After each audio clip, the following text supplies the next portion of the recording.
Hi class and professor.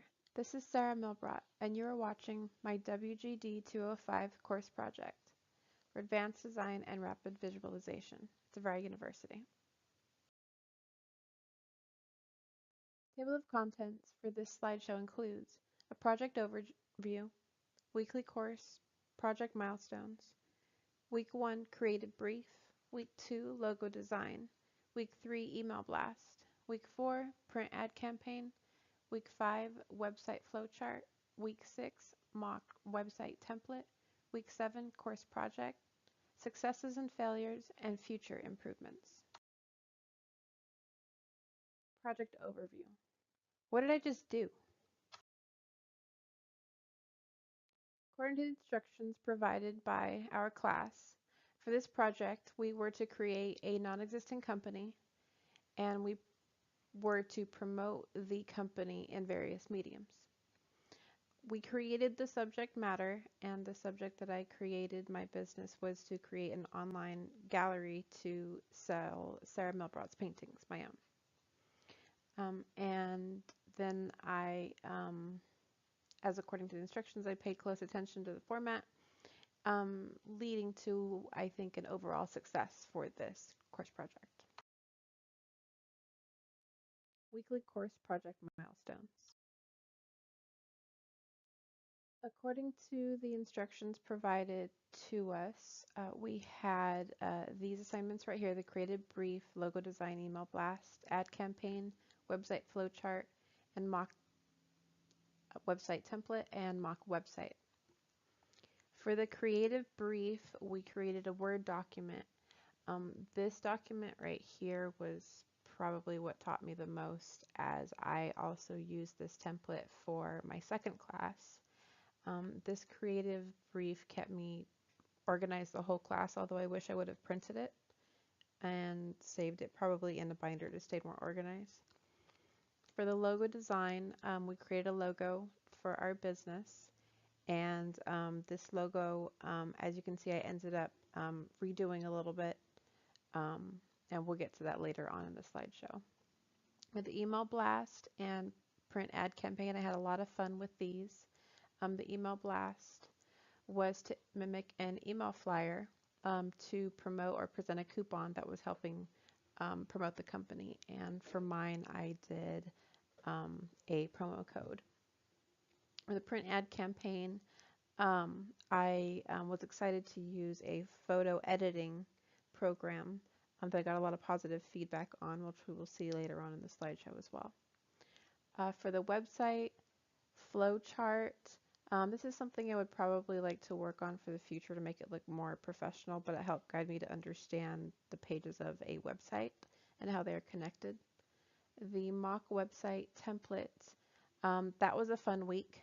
I will leave it at that until I get to that slide.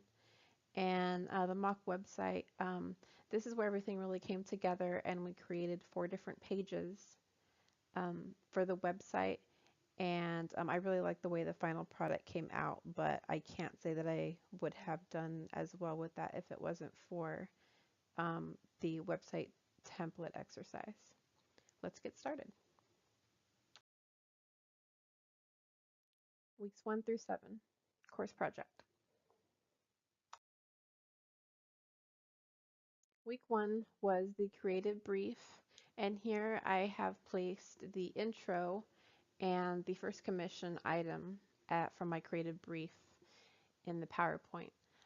What I appreciate was the learning that I did through this process. Just writing everything down, realized the scope of the project, how big it was going to be, how much time it may take me, how little or much organization I may need while going through this project. This would be great just for school assignments, and like I said in the intro, I ended up using this for my other class, and I probably will do this going forward because it just keeps everything streamlined and making sure that you've dotted your I's and crossed your T's. I call this the spine of the project because this is really the black and white of it, and you get to add the meat and the fun later, but without the spine, without that structure, your project may just fall apart. So I highly recommend focusing on this and including as many details um, to make it accurate, but don't go overboard, as again, your creativity will get to fill in for the rest later. Week 2 is the logo design. Um, my initial submission are the top two logos listed here, the black and white and color. I have a habit of using too much color, and I went really safe with my logo. I received a recommendation to include more color, as well as I didn't realize until looking at the JPEG later, the TUDIO in Studio was overlapping the S more than I wanted it to. So I fixed the logo, added some color, fixed the letters. That being said, I've never created a logo before, and looking at the other classmates' logos during the peer review week, I realized that I have a lot of learning to do in the field of logo creation, or just the history behind art movements even. And this is something that I'm gonna read up more on my own time, but I was really highly impressed by what other people created. That being said, I was appreciative that the professor let me go with this creative thing here, since it is kind of a representation of me, since my business is made up of my own paintings. That being said, this was fun, and I hope you enjoy. Week 3 was an email blast, and this document was what you would anticipate getting in an email, pulling you towards an event or a coupon. Like I said in the intro, I used a promo code trying to attract new customers to my online gallery. I kept it a little fun with not your parents' art on the side. A lot of the stuff that this business, me, has done is based off of, um, I guess we'd call it pop art, because you've got some Batman here. You've got, or Batman themed, or however you would say it, so that you don't get copywritten. But normally, this is stuff I would not be able to post online, since these are just fun paintings I did on my own.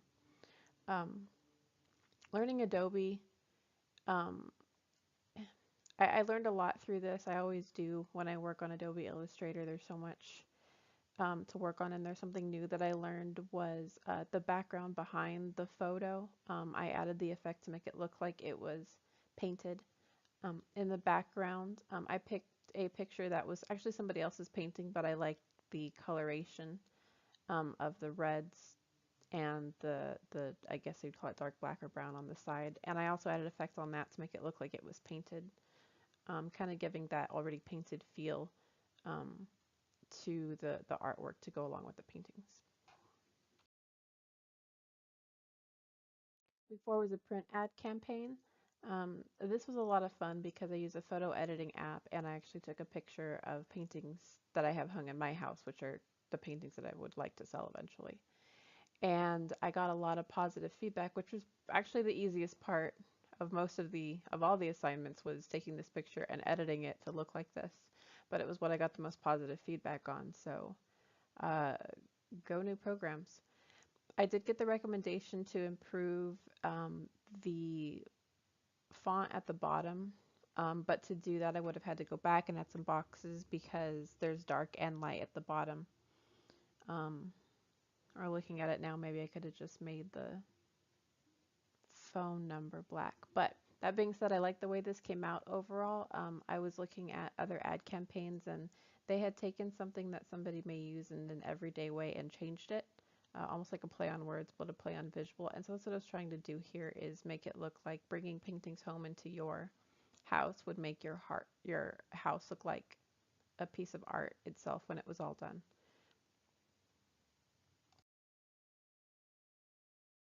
Week 5 was the website flowchart.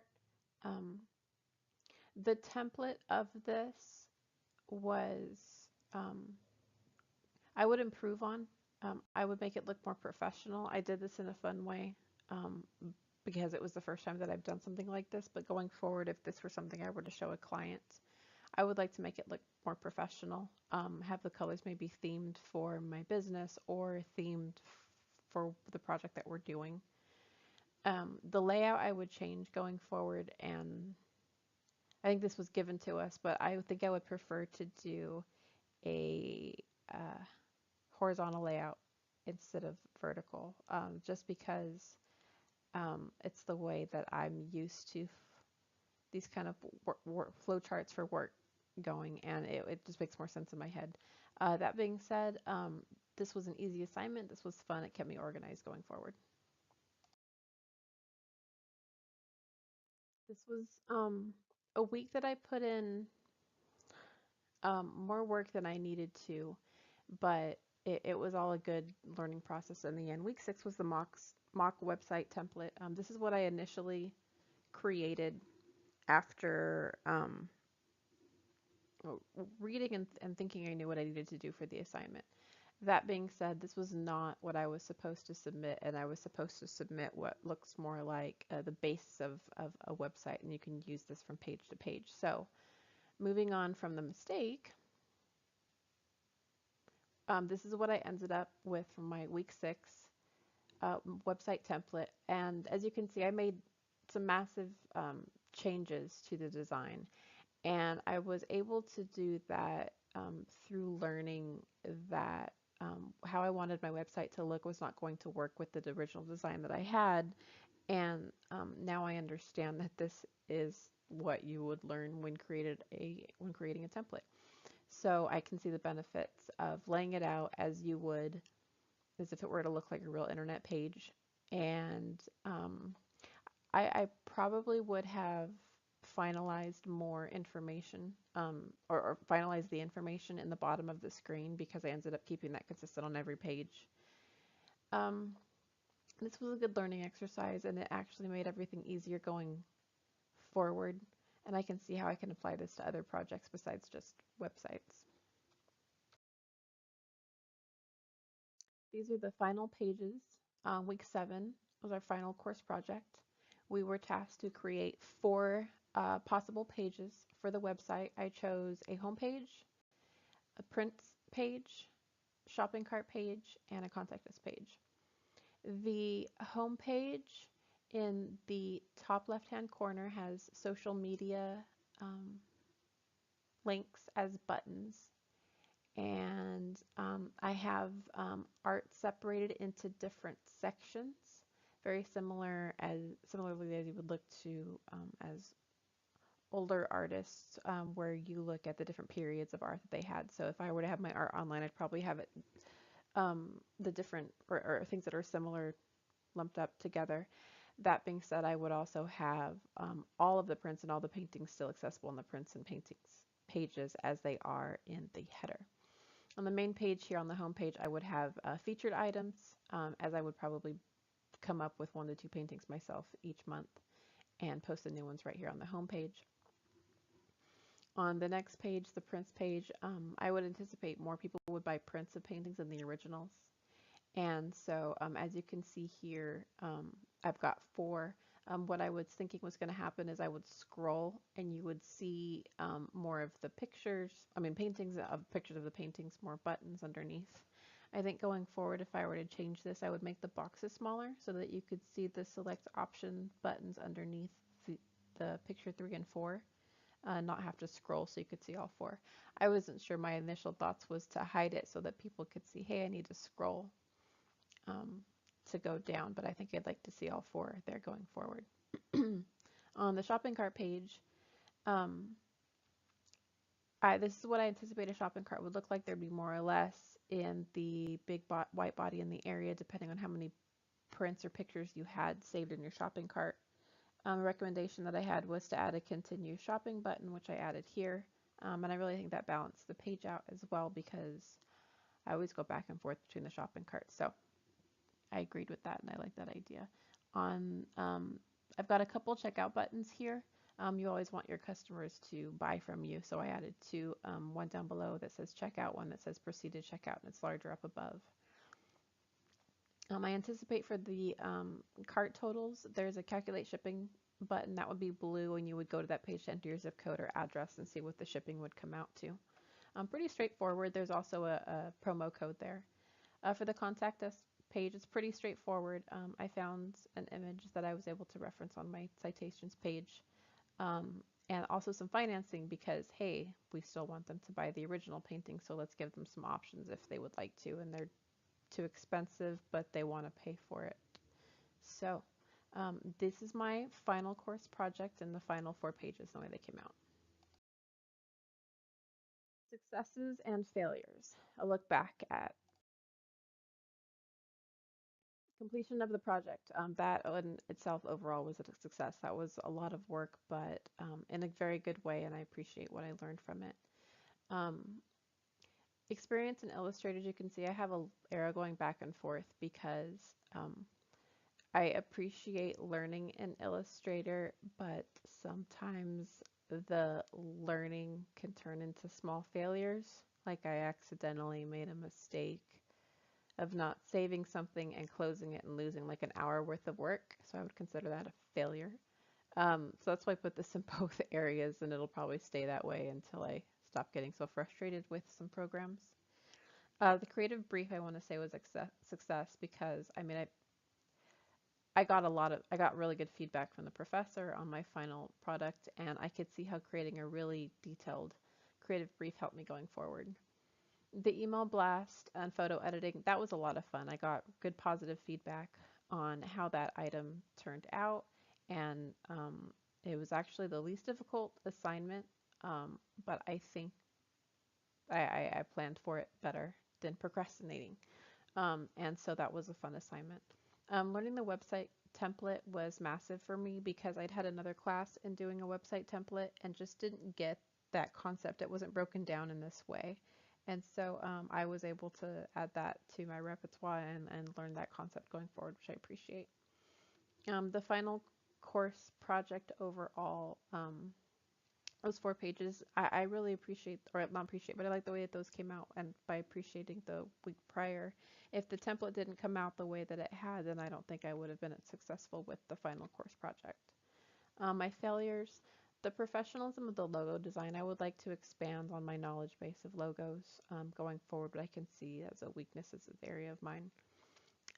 Again, experience in Illustrator, I have lost hours and hours worth of work or spent too much time doing some work when there were shorter ways of doing it. And so until I am faster at Illustrator, I'm just going to call some of those failures.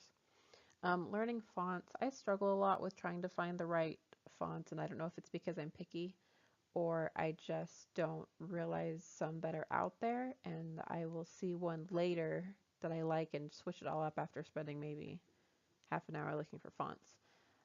So I would probably like to do a little bit of research on fonts and see what matches what type of mood and template. The website template, as I explained, that was a bit of a fiasco, but it was a learning experience, so it's all positive in the end. But what I would improve on going forward is to remember to ask questions and not procrastinate so that I have time to ask questions. And like I said, it still ended up as a positive because I learned more about storyboarding through the video and some of the mistake that I made, but it helped me in my other assignment, so it's all a wash.